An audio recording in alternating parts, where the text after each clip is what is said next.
Some nights open a doorway so vast that you spend the rest of your life integrating what you saw. Wow. I mean, just take a second to really let that quote sink in. Imagine experiencing something so profoundly mind bending, so completely outside the bounds of your everyday reality, that it literally shifts how you view the entire universe and your place in it. That is exactly the kind of deeply personal, deeply mystical journey the author recounts in the text we're diving into today. So, welcome to this explainer. Today, we're unpacking a truly extraordinary recounting of a cosmic experience titled The Space Ride, The Night the Stars Opened. Okay, let's start by grounding ourselves in the ordinary world right before this extraordinary departure. The setting is early July in Sedona, Arizona. Now, if you know anything about Sedona, you know it's famous for its red rocks and what people call thin veils. It's a place many believe is highly spiritually charged. It's a warm night, the skies are crystal clear, and there are literally thousands of stars sparkling overhead. The author is just sitting outside in lawn chairs with three friends, casually watching the night sky. You know, it's the picture of a perfectly normal, tranquil summer evening.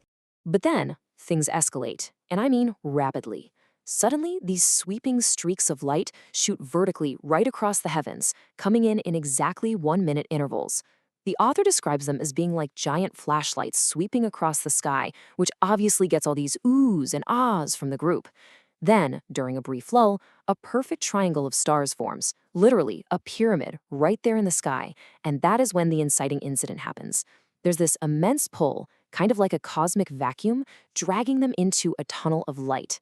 They explicitly compare the sensation to that exhilarating speed you'd see in Star Trek when a ship jumps to warp speed, moving incredibly fast on the inner plane. Okay, let's dive right into this next phase because this is where the text crosses the threshold into the truly surreal. When that warp speed tunnel journey ends, the author finds himself standing in front of a massive vessel.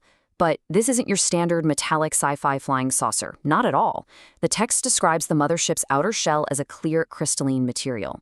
It looked like transparent plastic, but with one absolutely crucial distinction.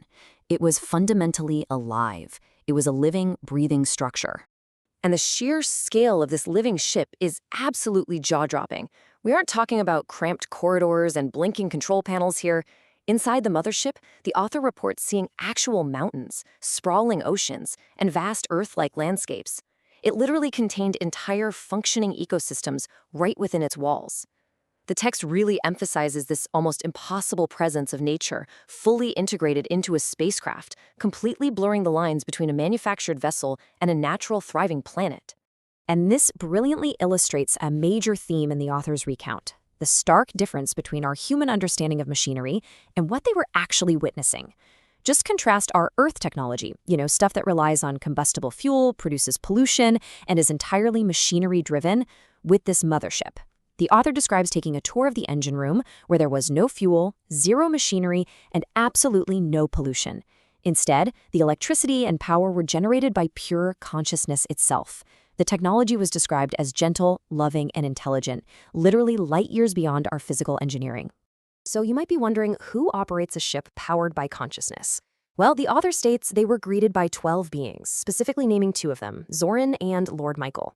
What's super fascinating about this encounter is the total lack of fear. The text notes that these gentle entities welcome the author like an old friend.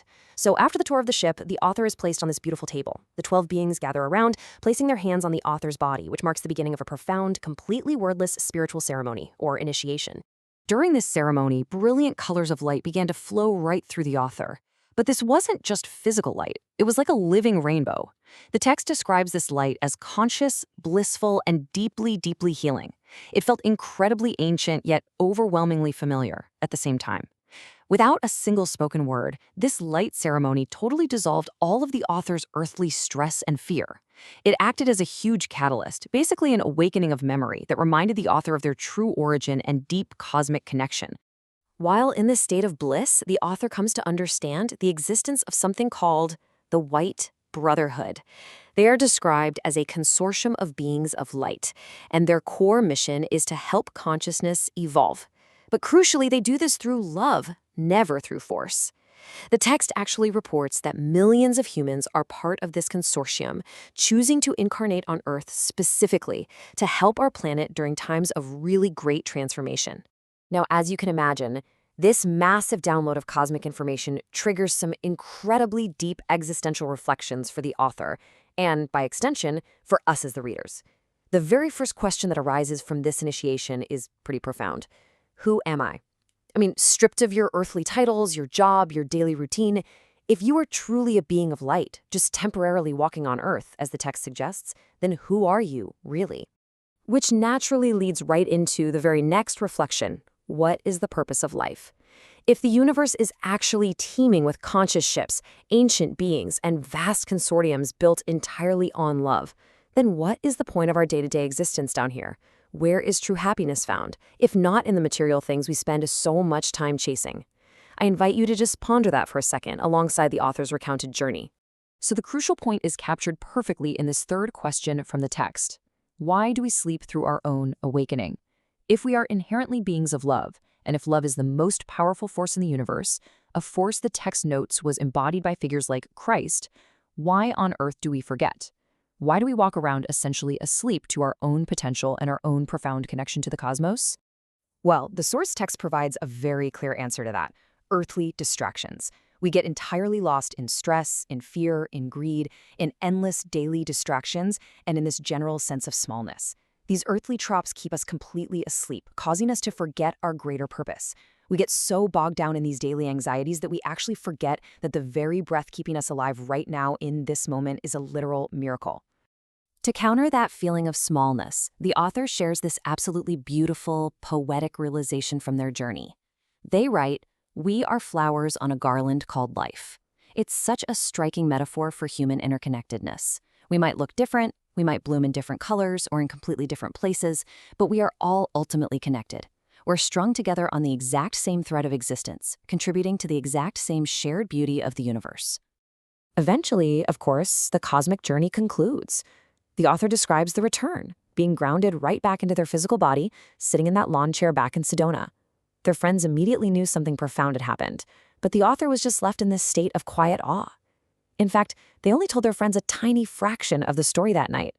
The experience was just simply too personal, too sacred, and honestly far too overwhelming to share fully at the time. It took years of integration before the author finally felt ready to sit down and write the text we're analyzing today. Looking back, the author creates what they call the ledger of the space ride, basically the ultimate takeaways from that crazy night. The experience taught them that consciousness is unbelievably vast, that love is the absolute foundation of the universe, that awakening to our true nature is essential, that fear is nothing but an illusion, and that humanity is capable of incredible, incredible greatness. The author realizes that their childhood longing when looking up at the stars wasn't just wonder. It was a memory. It was a recognition of home and a gentle reminder that they were never really alone. Now, what's really interesting about this realization is how it reframes the entire narrative we've been talking about. Despite all those incredible descriptions of crystalline outer shells and warp-speed tunnels, the author makes a highly definitive statement here. It was not about spaceships. It was not about aliens or trying to escape Earth.